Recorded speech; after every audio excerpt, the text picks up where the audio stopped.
The Daily Brad Devotions. Today's reflection with Pastor Jeff Eliscopides. Pastor Jeff, good morning. It's a beautiful Wednesday. How you doing?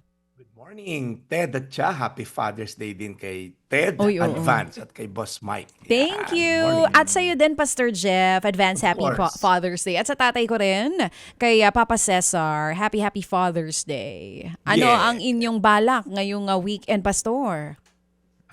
Wala pa namang balak dahil ayaw natin makisabay sa Oo, totoo traffic yan. at kaguluhan pagka ganyang mga okasyon. Tama. Pwede naman sa bahay, basta simple Correct. at magkakasama. Tama. Oo. Every day ay pwede rin naman maging Father's Day. Basta araw-araw Father's Day kasi araw-araw gumigising tayo para tayo sa Tama. araw-araw it's Happy Father's Day sa lahat. araw-araw Father is Tama. working Correct.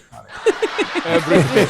Every day. Parang kung every day Every is day. Mother's Day, every day is Father's Day Yes, din. paggising ko Yes. sa umaga, paggising ng marami. Ito si Direk Joey. Si Kuya Aaron. Happy Father's Day sa iyo, ha. Kuya Aaron, si happy Direk Father's Joey. Day. Kaninang umaga iingka-ingka. O, di ba? Kasi nga, alam mo 'yon. Kailangan kumayod. Siya ba matutulog na lang? Oo. Hindi ba? Hindi. Tayo pa rin siya kasi Father's Day pa rin. Araw-araw. Tama, Direk, no? Araw-araw ay Tinataguyod. Father's Day. Kahit may masakit sa Ako kasukasuan. sinabi mo, girl. Oo, tuloy ang hanap buhay at tuloy ang trabaho ng ating mga dakilang ama na Parang- lumalaban ng patas. Parang mga nanay din. Araw-araw Mother's Day. Tama. Oh, edi araw-araw na lang din Grandparents Day. Oo, bakit gumigising din naman sila na Edi maaga? araw-araw holiday. Sarap ng buhay nila. Sila lang yun. Sila lang yun. Tayo, walang naman. holiday. O, pero Lalayo Pastor na naman Jeff, tayo. Sige. ito ang totoo. Dapat bago magsimula ang araw, meron muna magandang balita from Pastor. Okay, Brad, Pastor go Jeff? ahead. Yes, isa rin tatay na kumakayod maaga pa lang ang aking kaibigan si Harold De Leon. Good morning. Well, minsan kapag gumaganda yung buhay natin, ito po yung tungkol sa provision ng yung week natin. Minsan pag gumaganda yung buhay, may tendency, hindi ko sasabihin lahat, na nakakalimot tayo kapag na-promote, lumaki sweldo, may bonus, may racket, naging doble yung kita ng negosyo, maraming kliyente. Madali nating isipin minsan na pinaghirapan ko to, galing ko talaga, diskarte ko to.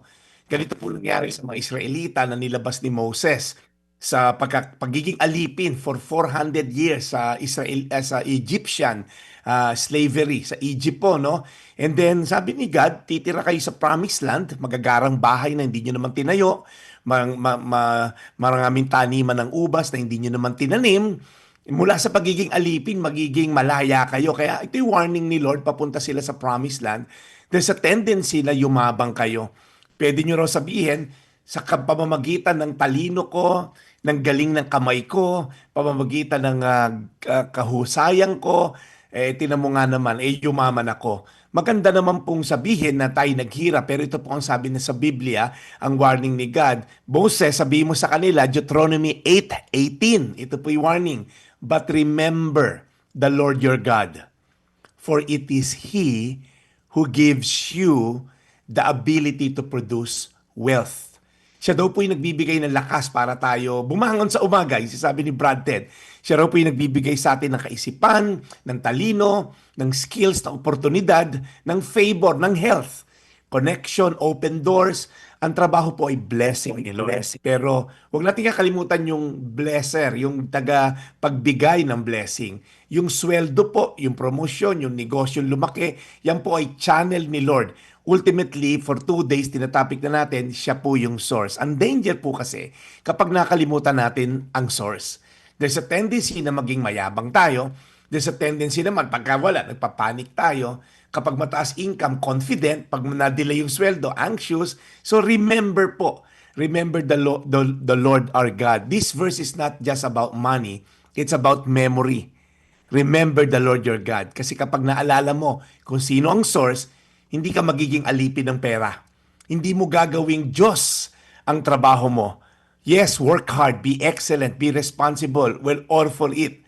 Mag-budget, mag-ipon, magbayad na utang, magplano, pero tandaan po natin, God is the one who gives you, who gives me, who gives all of us the ability to produce well. Kaya today, bago ka magtrabaho, bago tayo mag-compute, mag-worry, mag-pause and pray muna tayo. Sabi mo, Lord, salamat, meron akong galing. Salamat, meron akong lakas. Lahat ng ito galing sa'yo. Kaya ang tanong ko sa inyo ngayon, mga brad, saan ka ba mas kumakapit? Kay Lord o sa boss mo? Kay Lord ba o sa negosyo mo? Kapag may financial pressure, prayer ba ang una nating response or panic? At paano mo magagamit yung resources mo in a way na na-honor si Lord? Ulitin ko po, Deuteronomy 8:18, but remember the Lord your God, for it is He who gives you the ability to produce wealth. Tayo po'y manalangin, Panginoon. Tuwing umaga po, inaalala namin kayo. Kaya nga may segment na napakahalaga lagi sinasabi si Brad Ted dito at ni Chacha, itong segment na nagpapaalala na may Diyos na pwede namin takbuhan. Lord, kung puro lang kami bagay na temporal, Lord, walang mangyayaring eternal. Lahat ng bagay dito ay mawawala rin. Pero yung relasyon sa iyo, hindi mawawala. Tulungan mo kami, Lord God. Huwag yumabang pag kumikita na. Huwag lumaki ulo pagka sumisikat na. Kundi alalahanin ka sa lahat ng pagkakataon sa pangalan ni Jesus. Amen. Amen. Thank you muli, Brad Jeff, sa iyong paalaala sa ating lahat at salamat muli sa araw na ito. And to God be all the glory indeed. Thank you. Okay, Brad, salamat ng marami sa iyong paalaala.